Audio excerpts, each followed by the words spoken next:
우리 하나님 말씀은 구약성경 창세기 26장 26절로 33절까지입니다.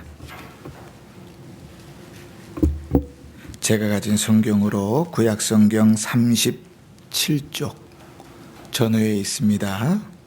창세기 26장 26절로 33절까지 제가 봉독합니다.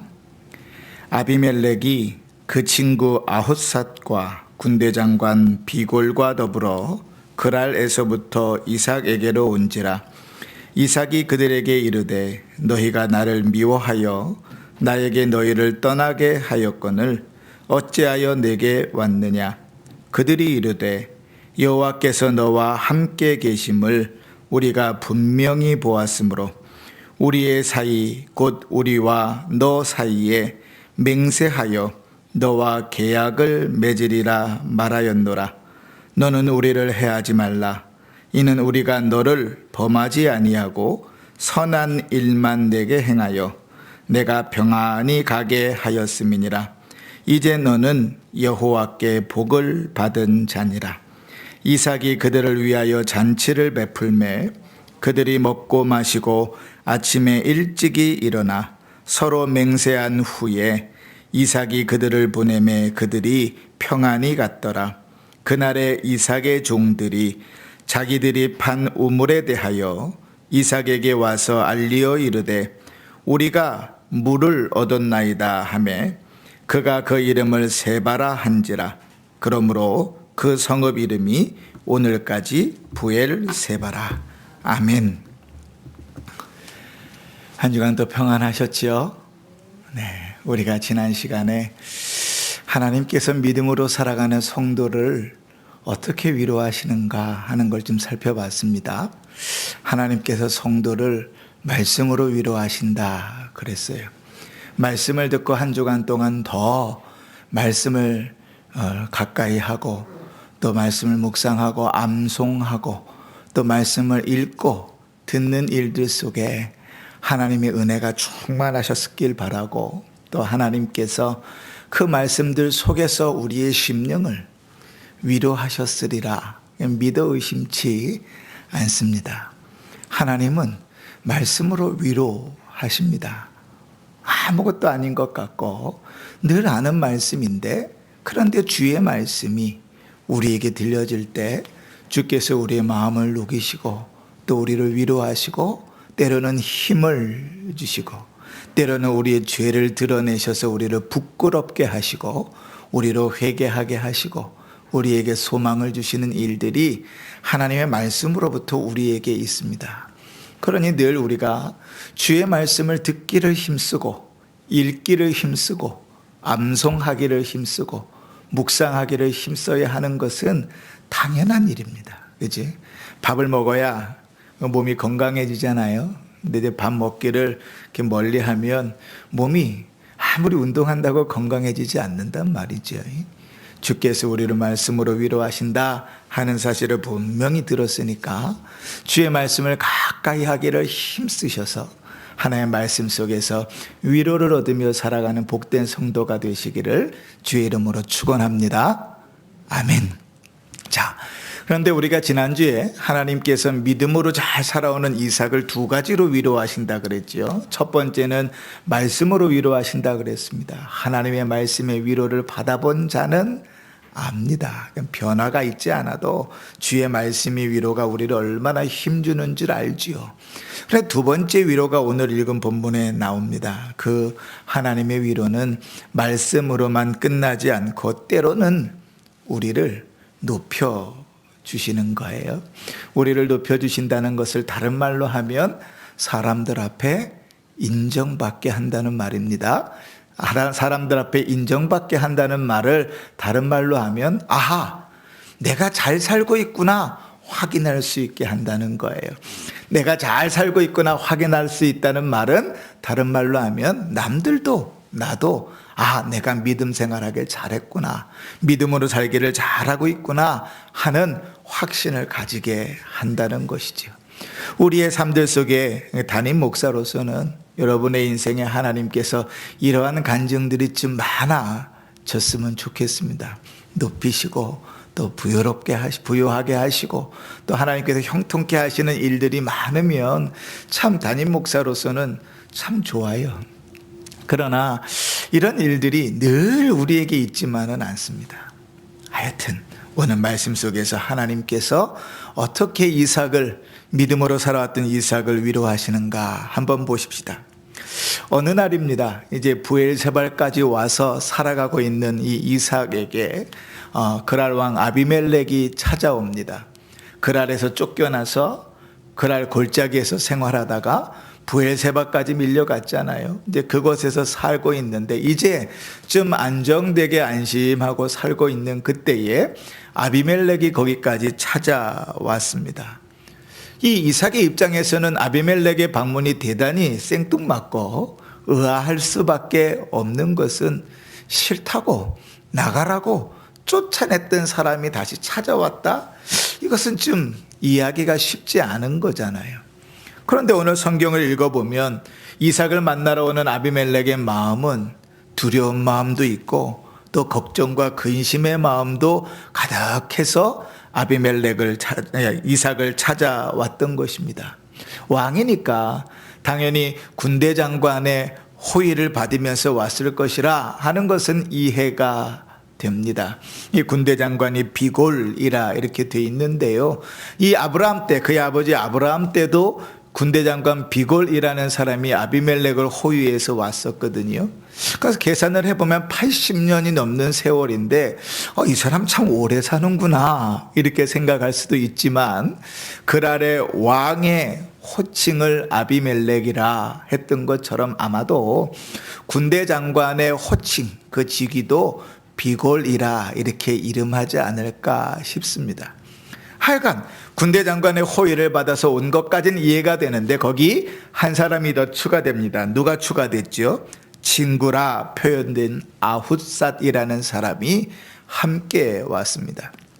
보통 친구는 뭐예요? 자기의 마음, 속마음까지 다 털어놓고 서로 위로하고 위로를 주고받는 사람 아닙니까? 그런데 오늘 이 친구라는 표현은 또 다른 말로 하면 조언자이기도 합니다. 그러니 지금 이 아비멜렉이 이삭을 만나러 오면서 자기에게 지혜가 될 만한 사람도 데리고 오고 자기를 보호할 수 있는 군대 장관도 데리고 아브라함을 찾아왔습니다. 그 마음은 얼마나 복잡하고 두려운지 몰라요. 그러니 만나자마자 하는 이야기가 뭐냐면 26절에 여호와께서 너와 함께 계심을 우리가 분명히 보았다. 그러면서 본론이 뭐예요? 29절에 너는 우리를 해하지 말라. 이삭이 위협의 대상이 됐다는 것을 인정할 수밖에 없는 거예요. 이대로 가면 우리가 그를 쫓아내버렸는데 우리가 해를 당할 수 있겠구나. 이게 얼마나 중대한 일이면 그 밑에 신하들을 보내서 해결할 수도 있는 일을 누가 직접 왔어요? 왕이 직접 행차했단 말이에요. 옆에 모사를 두고 옆에 군대 장관을 두고 왕이 직접 와서 우리를 해하지 말라, 우리를 봐달라고 이야기하고 있으니 그가 오는 걸음이 얼마나 두려웠고 오는 걸음이 얼마나 걱정스러웠겠어요. 이삭의 입장에서는 이 방문이 대단히 의외였을 것입니다. 그래서 아비멜렉을 보자마자 27절에 이렇게 묻는 것이죠. 이삭이 그들에게 이르되 너희가 나를 미워하여 나에게 너희를 떠나게 하였거늘 어찌하여 내게 왔느냐. 우리식 표현으로 하면 내쫓을 때는 언제고 왜 찾아왔습니까? 이런 거죠. 그지? 싫다고 내쫓아서 나가라고 내쫓아 버릴 때는 언제고 이 먼 곳까지 왜 친히 찾아왔습니까? 이렇게 묻는 거죠. 아비멜렉은 그 마음속에 부인할 수 없는 두려움이 있는 겁니다. 거절할 수 없는 걱정과 근심이 그 마음속에 가득 차 있는 거예요. 해결할 다른 길이 없어요. 자기가 직접 이삭을 만나서 단판을 짓지 않으면 이 문제를 해결할 수가 없어요. 우리 그랄이라는 이 성 자체가, 우리 민족, 블레셋 민족 자체가 와르르 무너져 버릴 수도 있는 상황일 것이라고요. 그러니 두려워서 이삭을 찾아온 것입니다. 그런데 여러분, 아비멜렉의 고백 가운데서 이삭이 신앙을 잘 지키고 있었구나 하는 하나님의 위로를 보게 되는 거예요. 자, 한번 28절 보십시다. 아비멜렉이 이삭을 찾아와서 이렇게 말합니다. 그들이 이르되 여호와께서 너와 함께 하심을 분명히 보았으므로, 이렇게 표현합니다. 여호와께서 너와 함께 하심을 분명히 보았다라는 이 표현이 대단히 놀라운 것은 두 가지 의미 때문에 그래요. 첫 번째는 아비멜렉이 블레셋 사람 이방인임에도 불구하고 너의 신이 이렇게 표현하지 않고 정확하게 하나님의 이름인 엘로힘, 여호와께서 너와 함께 하심을 보았다고 말하는 거예요. 네가 믿는 하나님은 그가 너와 함께 하심을 내가 보았다, 이렇게 고백하는 거예요. 그러니까 네가 믿는 신이 어떻게 운 좋게 너를 잘 보살피고 있는 걸 내가 안다가 아니라, 네가 고백하고 네가 믿는 그 하나님이 너와 함께 하시고 너를 보호하시고 너에게 복 주시는 것을 내가 안다고 고백하는 거예요. 그러니 단순히 이 고백은 이삭을 두려워하는 고백이 아니라 누구를 두려워하는 고백입니까? 그가 믿는 하나님을 두려워하는 고백. 이 신앙의 고백 28절에 두 번째로 이 고백이 놀라운 사실은 너와 함께 하심을 분명히 보았으므로 하는 이 표현에 있습니다. 분명히 보았다라는 말은 우리식의 이해로 하면 내가 눈으로 확인해서 확실하다, 이런 표현이잖아요. 근데 히브리어 언어로 보면 이 분명히 보았다는 말은 이런 표현입니다. 내가 계속 주시하여 보면서 관찰을 했는데 그렇다고 인정할 수밖에 없었다는. 그러니까 이제 시간을 거슬러서 생각해 보십시다. 기근을 피해가지고 약 100년 만에 찾아온 기근을 피해가지고 그날까지 찾아온 한 가정이 있었어요. 이삭이라는 가정이 있었는데 불쌍히 여겨서 그냥 한켠에서, 그날 땅 한켠에서 살 수 있도록 놔주었는데, 그 큰 기근 가운데서도 남들은 30배 50배 맞으면 풍년이라고 말하는데 100배의 결실을 맺어가면서 해를 거듭할수록 거부가 되는 모습을 보았잖아요. 사람들이 시기와 질투를 하면서 우물을 막아가는데도 불구하고 그들이 믿는 하나님, 복 주시는 하나님을 믿음으로 그것을 다 양보하고 관용하는 모습을 보았잖아요. 그날 땅에서 내쫓았음에도 불구하고 그날 골장에서 우물을 다시 파고 사람들과 싸울 수 있는 환경 가운데서도 다투지 않고 그 하나님을 믿음으로 관용하고 양보하는 모습을 보았잖아요. 그리고 부엘세바까지 가서 사는데 그곳에서 삶이 참 녹록지 않더라, 이렇게 소식이 들려오는 게 아니라 그곳에서 살아가는 삶들이 풍요롭고 우물을 파면 물이 얻어지더라 하는 소식들을 듣게 되는 거예요. 그러니 가만히 이삭의 삶을 쳐다보고 있으면 아하, 하나님께서 살아계시는구나 고백할 수밖에 없었던 거죠. 하나님께서 살아계심을 고백할 수 없다면 그 순간부터 그는 하나님이 두려워지기 시작합니다. 그러니 29절에 너는 여호와께 복을 받은 자라, 이렇게 인정할 수밖에 없는 거예요. 사랑하는 성도 여러분, 신자가요 믿음으로 살아간다고 얘기하면서 세상 사람하고 똑같이 살아가면, 세상 사람들처럼 똑같이 살아가서 세상 사람들과 똑같이 경쟁하고 세상 사람들처럼 속고 속이며 살아가면서 부와 지위와 명예를 얻는다고 한들 세상 사람들이 그를 부러워하지 않습니다. 세상 사람들이 그 신자를 두려워하지 않습니다. 세상 사람들이 그러한 신자를 인정하지 않습니다. 그러나 신자가 하나님 앞에 믿음으로 살고 하나님 앞에서 그 믿음을 지키며 살고 순종하며 살아갈 때 세상은 그를 두려워합니다. 세상은 하나님을 두려워하게 됩니다. 희한하지요? 세상에서 이리 치이고 저리 치이고 손해보는 것 같고 바보와 같은 모습으로 살아가는데 하나님은 그 삶 속에서 하나님을 두려워하게 만들고 그를 인정할 수밖에 없도록 만들어 가신다고요. 그게 하나님의 역사입니다. 믿음을 지키며 살아갈 때, 믿음을 따라 살아갈 때 하나님은 반드시 그를 책임져 주시는 거예요. 믿음의 선한 영향력은 그렇게 미쳐지는 겁니다. 근데 우리는 주저하게 되잖아요. 왜 주저하게 됩니까? 정말 그럴까? 그지? 하나님 정말 내 편일까? 하나님 정말 도와주실까? 하나님 정말 그렇게 해주실까? 거기서부터 우리는 막 마음속에 오만 가지 갈등이 막 일어나니까 믿음으로 담대히 살아가는 일들이 어려워요. 그런데 세상은요, 믿음으로 살아가는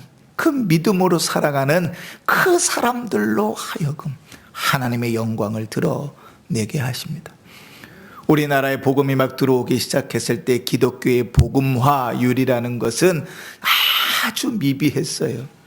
그런데 한 마을에 기독교인들이 어느 정도 잘 신실한 기독교인들이 있으면 사람들이 돈과 뇌물을 써가지고 그 마을에는 부임하지 않으려고 힘썼다는 사실을 아십니까? 한국 기독교 역사에 기록되어 있습니다. 왜냐하면 그 땅에서는 해먹을 수가 없거든요.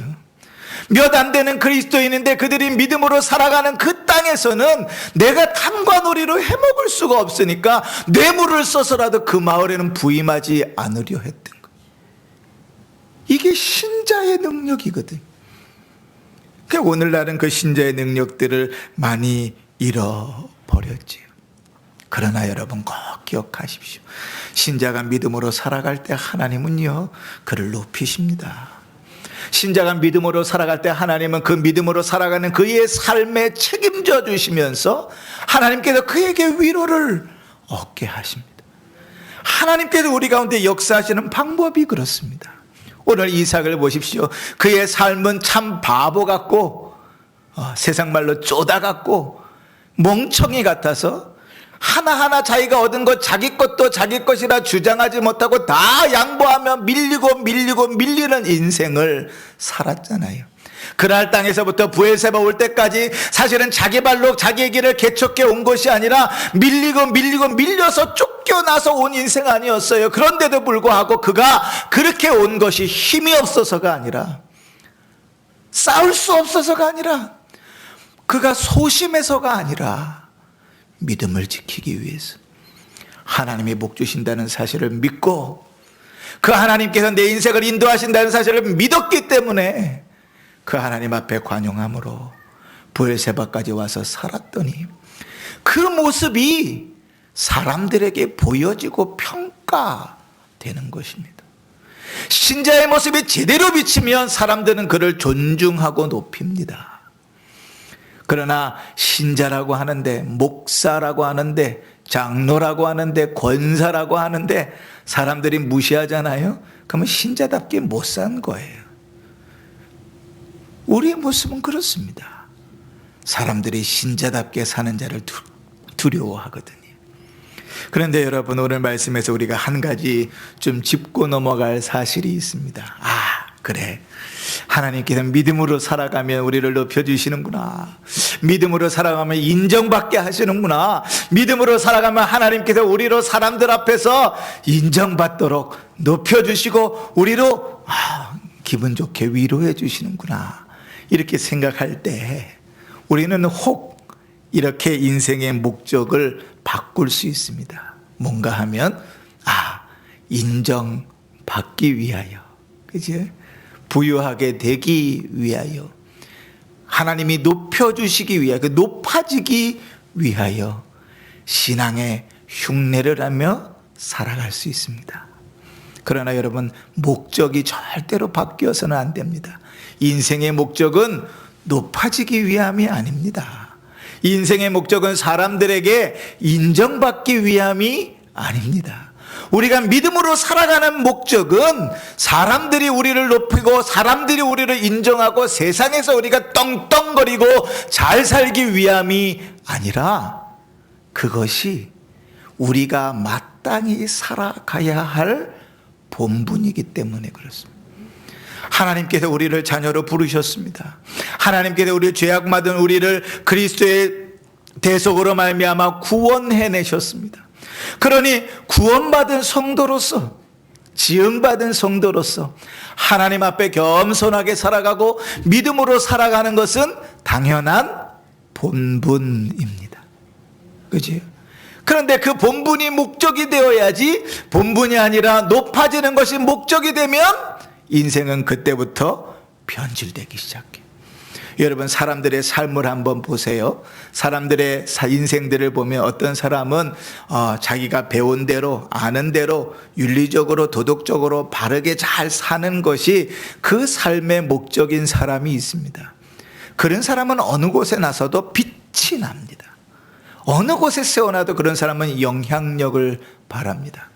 근데 살아가는 목적이 돈인 사람이 있어요. 그런 사람은 어느 곳에 세워놔도 문제를 일으킵니다. 그 사람은 어느 곳에 가도 인생이 이상하게 보여집니다. 왜요? 그 인생의 가치 자체가 다르거든요.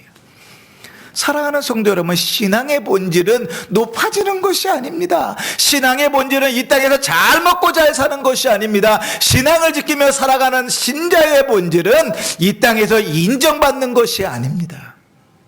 하나님께서 우리를 부르셨기 때문에 그분을 따라 하나님 앞에 겸손하게 사는 것, 그게 인생의 목적입니다. 그렇게 살아가는 자를 누가 높이신다고요? 하나님이 높여주시는 거예요.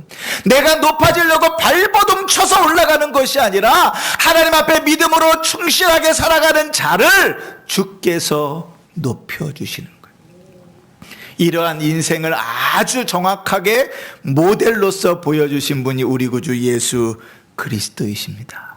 빌립보서 4장에 보면 그에 대한 삶을 이렇게 표현했어요. 사람의 모양으로 나타나사 자기를 낮추시고 죽기까지 복종하셨으니 곧 십자가에 죽으심이라. 하나님이신 그분께서 사람의 몸을 입고 이 땅에 오셔서 십자가에 죽기까지 복종하셨다는 거예요. 그런데 그 말씀 뒤에 나오는 말씀이 놀랐습니다. 이러므로 하나님이 그를 지극히 높여 모든 이름 위에 뛰어난 이름을 주사 하늘에 있는 자들과 땅에 있는 자들과 땅 안에 있는 자들로 모든 무릎을 예수의 이름에 꿇게 하시고. 할렐루야. 아멘. 하나님 앞에 순종하고 하나님 앞에 복종하고 하나님 앞에 믿음으로 살아갔어요. 끝까지 그 믿음 지키면서 살아갔더니 하나님께서 어떻게 했다고요? 하늘에 있는 자들과 땅에 있는 자들과 땅 안에 있는 모든 자들로부터 존귀하게 높여주셨다고요. 우리 주님께서 우리 앞에 그 모델로 명확하게 서 계십니다. 우리 주님께서 이 땅에 오시면서 하늘에 있는 것들, 저 천사들 저거 나 무시했지, 내가 한번 봐라 이렇게 해가지고 너보다 더 높아질 거야 이러고 순종하신 게 아니란 말이죠.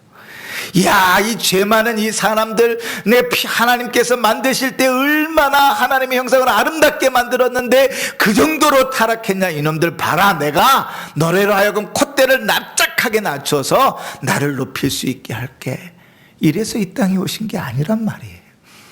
하나님 앞에 순종하고 하나님 앞에 신자답게 하나님 앞에 믿음으로 온전하게 섰을 때 주께서 높이시는 겁니다. 그러니 여러분, 여기서 우리가 한 걸음 더 나아가서 말씀을 생각할 것은, 여러분, 하나님께서 낮추시면 낮아지십시오.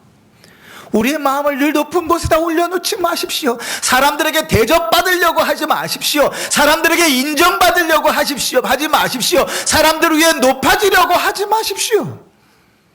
주님께서 낮추시면 낮아지십시오. 주님께서 낮추시는데 높아지려고 발버둥 쳐봐야 높아질 재간이 없습니다. 오히려 내 자신만 비참해질 뿐이지요. 그러나 주님께서 낮추실 때 그 낮아 있는 자리에서 믿음을 잘 지키며 살아가면 하나님께서 때가 되면 우리를 높이십니다. 여러분, 우리가 모세를 잘 알잖아요. 모세가 40년 동안을 입양되어져서 왕궁에서 자랐잖아요. 그러면서도 자기는 유대인에 대한 정체성이 명확했어요. 그래서 사도행전을 보면 그가 어떤 생각을 가지고 있냐면, 하나님께서 나를 이 애굽 왕실의 입양을 보내셔서 이렇게 나를 잘 키우신 것은 나를 통해서 내 백성, 내 민족을 구원하기 위함이구나 장담하고 살았다고요. 뭐를 불사하면서까지? 살인을 불사하면서까지. 그런데 하나님께서 그를 쓰지 않으셨어요. 광야로 내모르시고 40년 동안 그를 낮추셨습니다. 그래서 이 모세로 하여금 나는 아무것도 할 수 없다고, 이제 나는 아무것도 할 수 있는 능력도 없고 인맥도 없고 힘도 없고 아무것도 할 수 없다고 그 모든 것을 주님 앞에 내려놓고 있을 그때 하나님께서 그를 부르시잖아요. 80이라는 나이에 그를 부르셔서 그를 가장 이스라엘 역사상 위대한 지도자로 쓰십니다. 여러분, 우리가 다윗을 잘 알고 있잖아요. 정확한 나이가 성경에 기록되어져 있지만 사무엘이 이새의 집에 가서 다윗에게 기름을 부어서 왕을 삼았을 때 그의 나이가 약 15살 정도 됐다고 그럽니다.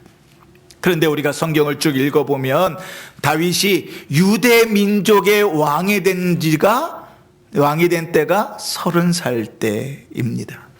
그리고 이스라엘 전체의 왕이 된 것은 그로부터도 8년이 지난 38살 때입니다.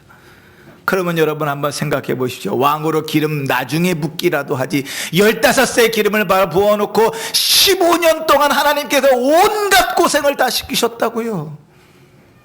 침을 질질 흘리면 미친 체하고 살아남게도 하시고 굴 속에 숨게도 하시고 별의별 고생을 다 하면서 15년을, 그것도 가장 어린 나이를, 청춘을 다 보내게 하셨다고요. 그러나 다윗이 어떻게 살았습니까? 하나님께서 낮추셨은 그때에 주님 왜 나를 왕으로 기름 부으셨냐고 불평 한마디 성경에 기록된 것을 찾을 수가 없습니다. 세워진 그 순간들 속에서 하나님께서 나를 보호하시고 인도하셨던 그 하나님을 찬양하며 살아갑니다. 하나님께서 낮추셨을 때 그 낮춰진 그 자리에서 위로하며 믿음을 지키며 살아갑니다. 때가 되면 하나님께서 그를 높여서 이스라엘 전체의 가장 대표적인 왕으로, 이스라엘 전체가 존경하는 왕으로 그를 세우시는 것이죠. 사랑하는 성도 여러분, 야고보서 4장 10절에 주 앞에서 너희를 낮추라, 그리하면 주께서 너희를 높이시리라, 그렇게 말씀하십니다. 우리가 믿음을 지키며 겸손하게 하나님 앞에 살아가는 것은 하나님 앞에서 우리를 낮추는 행위입니다. 우리에게 주어진 삶들 속에 우리가 믿음을 잘 지키며 살아간다면 그것은 겸손하게 하나님 앞에서 살아가는 일입니다. 그렇게 살아가다 보면 때로는 하나님께서 우리를 높이시며 위로하실 때가 있습니다. 때로는 하나님께서 우리를 인정받게 하시며 위로하실 때가 있습니다. 때로는 하나님께서 사람들로부터 부러움을 사게 하며 우리를 인정받게 하실 때가 있습니다. 그때가 언제인지 저는 알지 못합니다. 그러나 하나님께서 시시적절하게 때를 따라 우리를 위로하시고 우리를 인도해 가실 것입니다. 그러니 사랑하는 성도 여러분, 하나님 앞에 겸손하십시다. 하나님 앞에 겸손하십시다. 우리의 모든 믿음의 삶들을, 우리에게 주어진 삶들을 믿음을 따라 말씀을 따라 순종하며 살아가십시다. 우리의 생각대로, 우리의 힘대로, 내 주장대로 살아가지 마시고 하나님 앞에 겸손함으로 하나님의 인도하심을 인정하면서 그 하나님께서 내 인생을 책임지신다는 그 믿음을 가지고 겸손하게 살아가십시다. 그때에 하나님께서 우리를 위로하시는 위로들을 맛보게 될 것입니다. 주의 말씀으로 위로하시는 그 음성을 듣게 될 것입니다. 주님께서 삶 속에서 우리의 환경을 바꾸어 가시며 사람들의 인식을 바꾸어 가시며 우리를 위로하시는 그 위로도 맛보게 될 겁니다. 우리의 인생이 이렇게 하나님을 아름답게 경험하며 살아가는 복된 인생이 되기를 바랍니다. 이번 한 주간도 주의 말씀을 따라 살아계신 하나님, 위로하시는 하나님, 우리를 높여주시는 하나님을 만나고 경험하고 고백하는 복된 한 주 되시기를 주의 이름으로 축원합니다. 아멘.